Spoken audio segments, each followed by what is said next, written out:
This week, the Rogue Women Fund has $13 million to invest in women-led businesses. There's another really negative story that's kind of breaking right now. Founder.coffee heads to Southeast Portland. Bend-based Revyse receives $1 million in strategic financing. And the city of Portland would love to hear how you feel about their use of AI.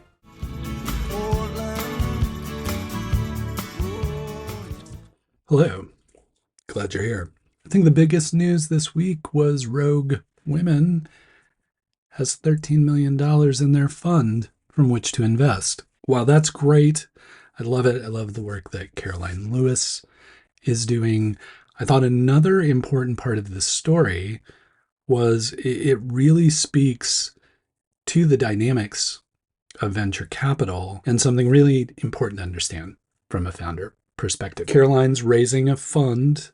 The target of the fund is 30 million. And you're like, wait, 30? I thought you said 13. Yes, because what's happened is Caroline has raised enough money that she's hit her first close. And if the term first close doesn't mean anything to you, what it means is this. VCs have an arrangement with their limited partners where they say, look, I'm looking to raise this much money.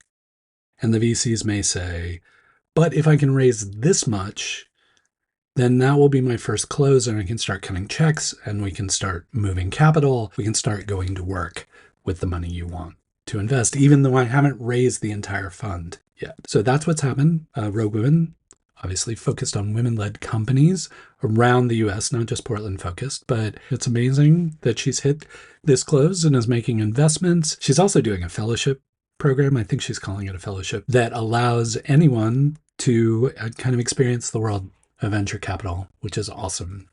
And she's already selected people for that. I don't think she's announced them yet, but hopefully I'll be able to help share that news in the coming weeks when we learn about the fellows in her program. But again, if you are a women-founded, women-led startup looking for venture capital funding, I would highly suggest you look to Rogue Women. Just a really great member of the community, and I know will be a great steward of that capital. If you're looking to raise capital, go talk to Caroline. So here's the thing. I like you. I like having you here. You might even like me if we got to spend a little more time together. The easiest way to make that happen, just subscribe. I know there are a lot of like happy hour networking events, but sometimes you're like, look, I don't need another happy hour. Or maybe I'm busy in the evening. Or maybe I just don't like the drinking and talking kind of thing. Well, I've got some good news for you. Founder.coffee is designed to allow you to have those same networking opportunities with a stimulant instead of a depressant.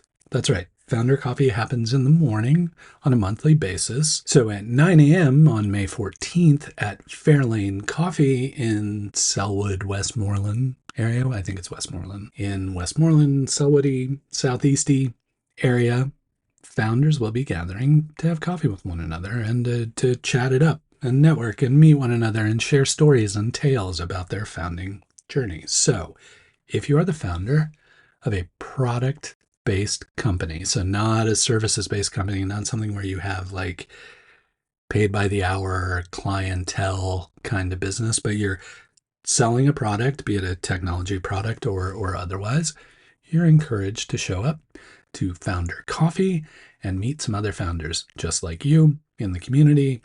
They're usually there for an hour or two. It's usually a pretty good gathering, so I highly suggest you head over there. I believe you can go to founder.coffee and it will give you all the details, but just in case it doesn't, make sure to head over to Meetup and look at Founder Coffee and you'll be able to find all the details and logistics. And if you can't make this one, if you're like, oh, I would have loved to do that, but Tuesday's too soon, or I've already booked meetings or whatever, you can still sign up for the meetup group and then they'll alert you the next time they have a Founder Coffee. So go ahead and do that. Speaking of meetup groups, there's a new meetup group called Rose City Techies that's designed to help technology people get to know one another and networking.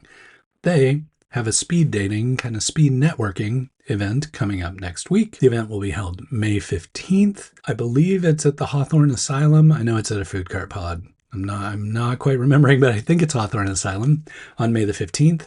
Again, if you're interested in attending that, meeting other people in the tech community, doing some speed networking kind of stuff, like they have like an agenda and kind of rules and stuff. Like it's organized. This isn't any like willy-nilly networking get together. These Rose City Techies have it dialed. So if that sounds like something that appealed to you, I don't know, maybe you're a product manager or something, make sure and head on over to Meetup, look up Rose City Techies. Even if you can't make it, always good to sign up to the Meetup group so that you get the alerts. And I don't have to tell you about it because Meetup will tell you about it. And then you'll be like, thanks for reminding me, Rick. I already had that on my schedule. Rose City Techies, founder.coffee. Go to those meetups, meet people in the community, get connected. Another story out of Bend, seeing more and more activity out of Bend. A company called Revyse just raised $1 million in strategic investment. So, typical equity-based financing and venture capital are people who are focused on taking money and making a lot more money with that money. Another form of equity-based investing is strategic investment, where you putting money into another company strategically helps your company. And so that's kind of what this investment in Revyse is for. They're a property tech kind of play, primarily for helping people who manage multifamily housing, multifamily real estate engagements, helping them choose vendors and reputable service providers. So Revyse out of Bend, $1 million strategic financing. It'll be interesting to watch their journey, seeing a few property tech companies pop up here and there. And obviously the Pacific Northwest has more than its fair share of property tech. So it'll just be interesting to see what's happening in Bend with Revyse and what this $1 million infusion of capital will help them do next. I don't know if you've heard, but apparently artificial intelligence is a thing.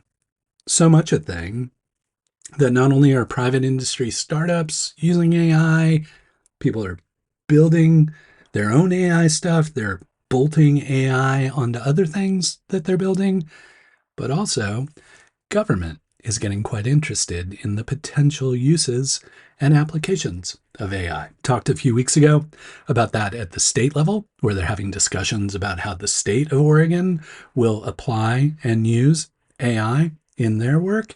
And now the city of Portland is having very similar discussions. If you would like to be part of that discussion and you have some opinions on how the city could use AI or maybe shouldn't use AI, then I highly encourage you to get involved in that conversation. They'll be meeting on May 16th.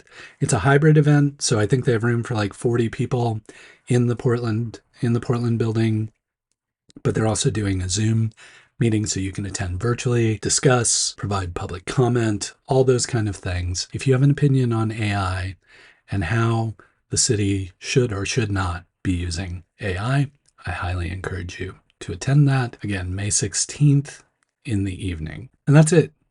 Pretty quick week. It was a little quiet, like not a bad way quiet. It's just kind of like, just a little quiet. Like even I was watching, I follow other journalists, like, I love the work that Malia Spencer does at the Portland Business Journal. Love the work that Demi Lawrence does at the Portland Business Journal. Always keeping an eye on them. Always reading the Geek Wire. Always having like the Google alerts tell me about what's going on and like what's happening and who's doing what. And it was just really quiet this week.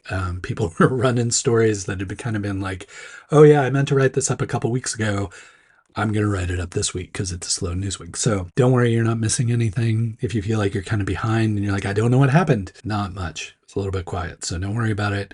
You're all good. I've caught you up on all the big things. There's another really negative story that's kind of breaking right now that I don't have a lot of details on, but just so you're aware, Vacasa is laying off like 800 people. I have no idea how that impacts the Portland office of Vacasa. I don't know if this is throughout the organization. If you're affected by this layoff, I apologize. I'm sorry to hear that you're going through that. And let's figure out a way to get you to land on your feet and find your next gig. Hang in there. We will figure out how to help you. I think I think that's it for this week. It's warm this weekend. It's supposed to be hot. Take care of yourself. Please stay cool. I mean, you're already pretty cool. Sunday is Mother's Day. Please do something nice for your mom or for a mom in your life. Hang in there. Stay cool. And until we get the chance to chat again, please keep up the good work.